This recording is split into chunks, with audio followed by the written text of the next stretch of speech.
Biogeochemical cycles describe the continuous movement and transformation of chemical elements and compounds between living things and the environment. The word biogeochemical itself describes the biological, geological, and chemical components of the Earth system. These cycles are fundamental to sustaining life, regulating climate, and maintaining ecosystem stability.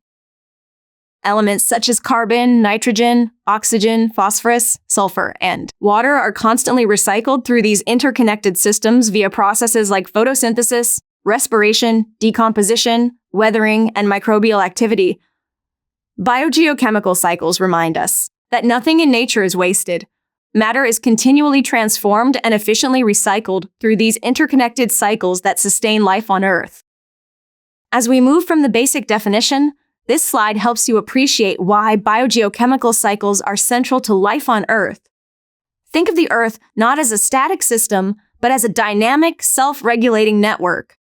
The elements that make up living organisms, like carbon, nitrogen, oxygen, and phosphorus, are not confined to one place.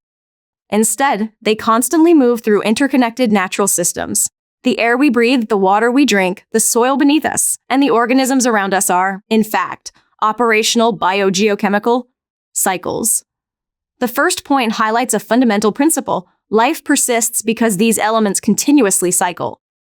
If this movement stopped, ecosystems would quickly collapse due to nutrient depletion in one area and accumulation in another. The second point introduces the concept more formally. These cycles represent a dynamic exchange among the biosphere, atmosphere, hydrosphere, and lithosphere. Importantly, this exchange is not random. Well-coordinated biological, chemical, and physical processes, including photosynthesis, respiration, decomposition, and weathering, drive it. Finally, the third point emphasizes the outcome, the sustainability of life. These cycles ensure that nutrients are not only recycled, but also replenished and redistributed, thereby maintaining ecological balance over time.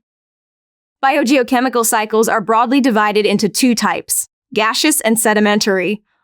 Starting with gaseous cycles, these are cycles in which the primary reservoir is the atmosphere or hydrosphere. Because gases move quickly, these cycles tend to be rapid and global in scale. For example, the oxygen, carbon, and nitrogen cycles are tightly linked to atmospheric processes such as photosynthesis, respiration, and gas exchange. Even the water cycle, though physically in nature, behaves similarly with rapid circulation through evaporation and precipitation. Sedimentary cycles have their main reservoir in the Earth's crust, rocks, soil, and sediments.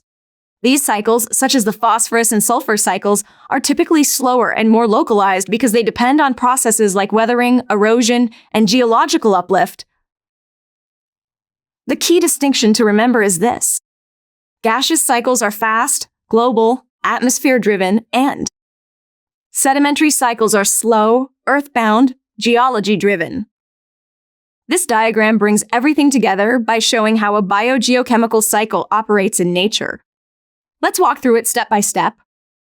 We begin with the sun, which is the ultimate source of energy. Sunlight drives photosynthesis, allowing plants, our primary producers, to convert carbon dioxide, water, and minerals into organic matter. In doing so, they form the foundation of all food chains. Next, these nutrients move to consumers and humans through feeding.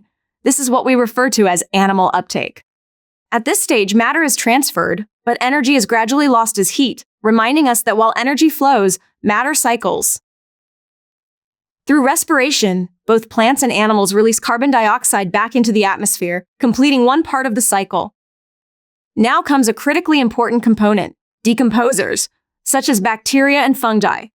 When organisms die or produce waste, decomposers break down this organic material, returning essential nutrients to the soil and water. These nutrients are then reabsorbed by plants through plant uptake, restarting the cycle. What you should notice here is the perfect continuity. Producers to consumers to decomposers, and then back to producers. This integrated view is essential because no cycle operates in isolation. Carbon, water, nitrogen, and other cycles are interconnected and work together to sustain life on the Earth. This slide shifts our focus from what biogeochemical cycles are to why they matter. First, These cycles are fundamental to ecosystem stability and climate regulation. For instance, the carbon cycle directly influences atmospheric CO2 levels, thereby shaping global temperatures. Similarly, the water cycle governs precipitation patterns, which in turn determine agricultural productivity and habitat distribution. Second, notice the integrative nature of these cycles. They do not operate in isolation. They link biological, geological, and chemical processes into a single functioning system. What happens in the soil affects the atmosphere. What occurs in the oceans influences life on land. This interconnectedness reflects the complex yet coordinated design of Earth systems.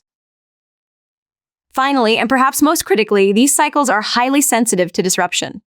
Human activities such as deforestation, industrial emissions, excessive fertilizer use, and fossil fuel combustion are altering these natural pathways. The result is environmental imbalance, which manifests as climate change, eutrophication, biodiversity loss, and soil degradation. So the key message here is not just scientific, but also strategic. Understanding biogeochemical cycles is essential for sustainably managing Earth's future. This slide brings us to a more applied understanding how individual biogeochemical cycles directly sustain life and biological functions. At the center, we see the oxygen cycle, emphasizing its immediate relevance to human survival. Oxygen is essential for cellular respiration, the process through which our cells generate energy. Without the continuous replenishment of oxygen, primarily through photosynthesis, complex life would not exist.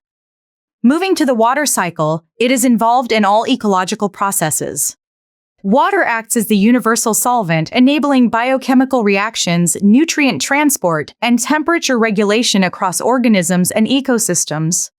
The carbon cycle is central to energy flow and climate regulation.